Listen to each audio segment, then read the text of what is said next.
Hi Cecilia, I'm Suniva, and I'll be covering some of the psychological aspects today. So just stuff about how you're dealing with your mental health, how you're feeling emotionally. I know I've heard a lot from Mel that you've been feeling a little down. Yeah. So yeah, could you maybe talk a little bit about it? Yeah, I think it's my fault that I went into this thinking that because I've rarely been sick and I've rarely been hurt and I've rarely had any physical issues, right? I felt really like strong, like I'm gonna pop out a baby in no time. And then the reality of it being the total opposite. I've never had this feeling where my body feels like it's letting me down.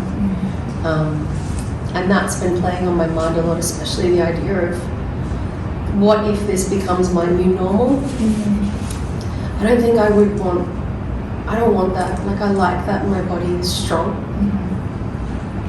And so it's affecting my mind a lot. Yeah. So it's kind of like your body is affecting your mind and you have to cope with it. It changes. Yeah, because like, rolling across a river, no problem. Like I'm up. My alarm goes off. I wake up. I don't have to snooze. I haven't snoozed since I was a teenager. You know what I mean? People get sick around me. I don't fall sick. Like I'm always really like robust. I think my whole family were mutts, So, so I just expected everything to work out.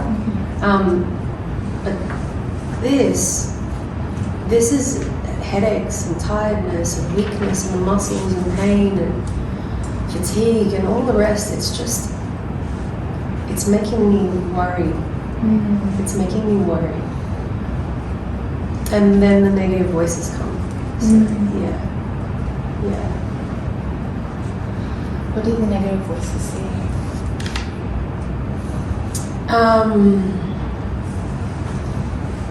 You need to eat better. You need to exercise more. You haven't prepared your body for a baby. You aren't going to have a baby. This is going to be what it's going to be like. You're getting older. You waited too long. Maybe you don't deserve it. Are you even sure you want a baby with this person? Are you even sure you want to be in this relationship? Like there's layers and layers and layers and layers. So I keep feeling like all that negativity is blocking my body from accepting a baby. And that's why I came, Gonna talk about it. So it's almost like your thoughts are creating something that's blocking your body from responding positively. That's what I think, yeah. Yeah, I really think that. Because it's not just my age, like that's definitely a factor. That's why we're doing IVF, but our donor is strong and robust as well, and has like red hair and silly thing Miranda wanted, but I just imagine having this little carrot top baby, and I keep expecting like the first time, yeah, okay, second time, okay, third time, it's just like, how many more of these can I take? Sounds like it's a constant cycle of like expecting something and then meeting with loss and having to like deal with the side effects of it. Yeah, and then that affects how I can show up to work, how I can show up to Miranda, how I can show up for myself, really. Everything starts to fall out. Yeah. How has showing up changed the past 3 cycles of IVF for you? I started out really hopeful and had this kind of new vision for my life.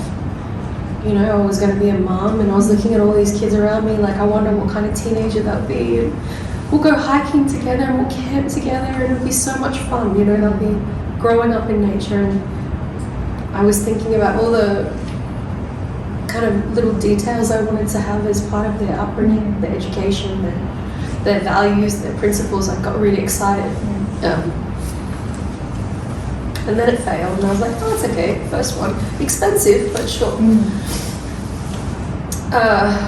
then the second, and then this last one was just harrowing physically. So I don't want to do it again. I really don't. I don't want to go through that feeling again. Yeah. It's understandable. There's only so much you can take, you know? Yeah. Especially going through all that. And you mentioned about how sometimes you feel like you don't deserve to have a baby. Yeah, that's a weird one. It's like the extreme of the inner critic, you know. Like I should have thought about this when I was younger. But, you know, I discovered girls in high school and I thought, well, I'm never going to have a family, and I wasn't interested in getting married or anything like that. And it wasn't until Miranda that I started to think that way. And I know that's something she really wants. But her time is really, she's, like if she were to carry a baby, it would be, there could be real severe consequences, you know. It's really dangerous as you get older. A lot can go wrong.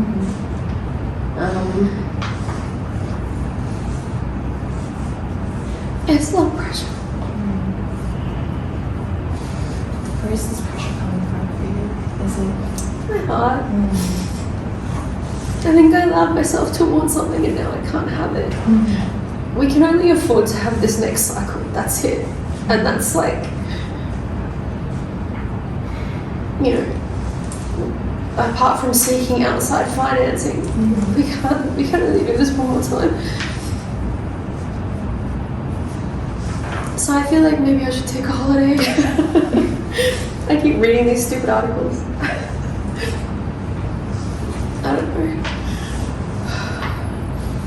It's a lot. It's really a lot you're going through. And, you know, there's only so much you can take with these certain things, right? And I think it's beautiful that you plan out so much for your baby and you're met with loss. But how have you been coping with this feeling so far? We've been buying, and this was silly, but like,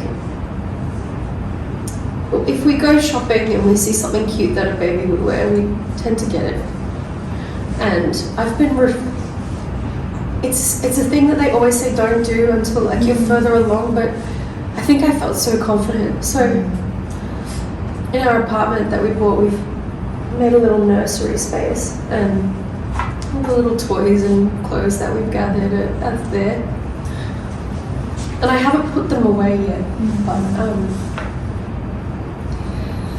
I kind of just like, that's kind of reminds me to stay hopeful, like it's not over until it's over. It's like hiking, you know, you go on a hike and you feel like you can't go any further, and you just have to reassess and remember your mind is blocking you from reaching that next level. I'm trying to apply my own work to myself. Yeah. Yeah. I think that's quite good that you're doing that. Like you're trying to find ways to kind of ground yourself and stay hopeful despite also feeling like maybe your body is like giving up on this.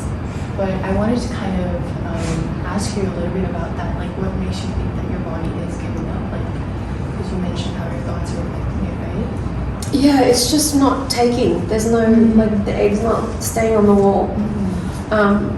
And the wall's just broken away. So I don't really know physiologically fully what is happening to me. Like the IVF team do, and they explain it, but it's difficult to really get.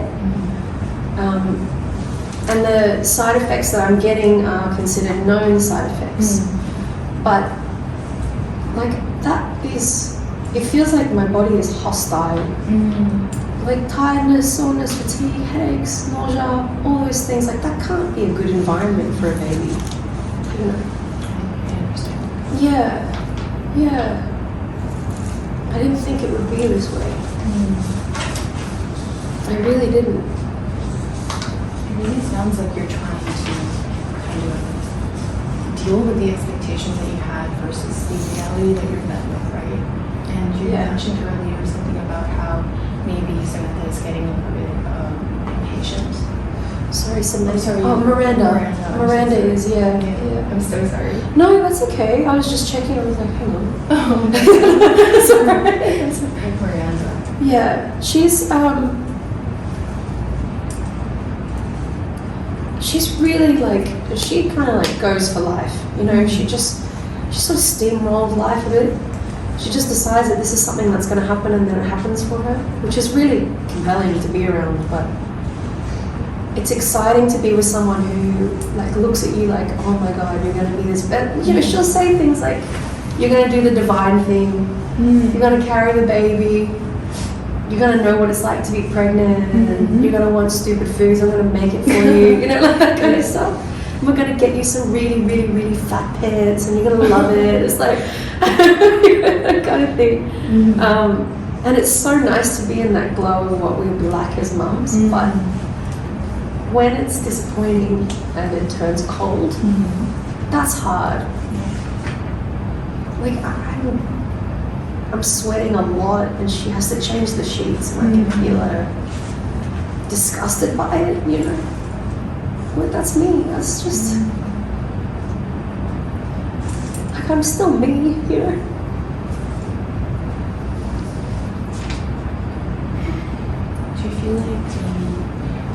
Do you feel like there maybe is like a change in the way that you view yourself?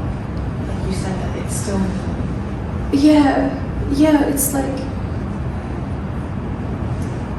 when she's cold, I feel so distant, and I'm already in a situation where I feel like my body and my mind are working against me.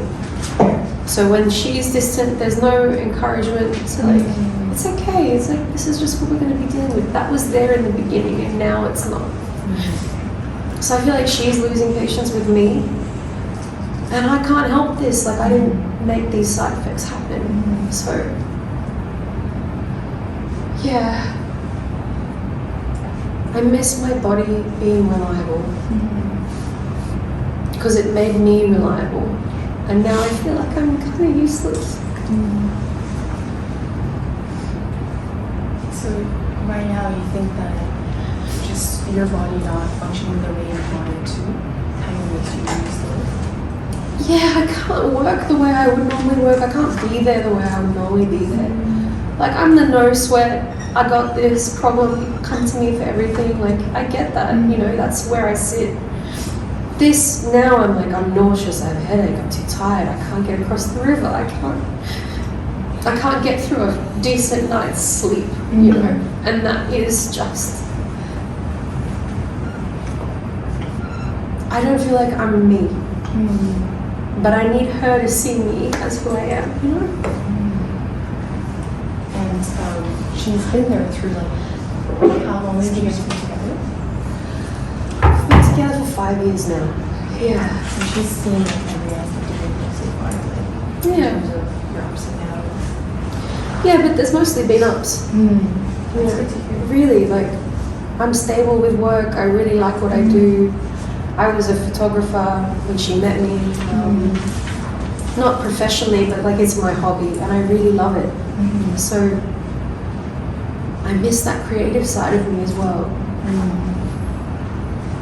But there haven't been many downs except for now. She even handled meeting my parents. You know, that was amazing. So, and then, like, that could have been the worst time ever, you know? But it was good. There's just been no real downs. So this, basically you're saying that this is like the real down part of your life. Like This is yeah. it. So it sounds like you're really going through a lot of physical and emotional changes, and also a lot of expectations that you had to deal with, like in terms of how your body functions. Yeah. And I think there's only so much that we can like choose to like put blame on ourselves, right? Like, you notice too, this is something that's out of your control. Yeah. And I think we can like expand more on that. We do during future sessions. Yeah, okay. But as for now, I think like our time has come to an end today, and I'm so glad you showed us this. Like, I'm so glad we talked about this, Yeah. and I really hope that you feel a little bit better. It's good to get it out. Like, I appreciate even just having the time to kind of put all my thoughts together. It helps, yeah. That's great. Okay, so my friend will be coming in after this. Yeah. So thank you. It's okay. Yeah, no worries.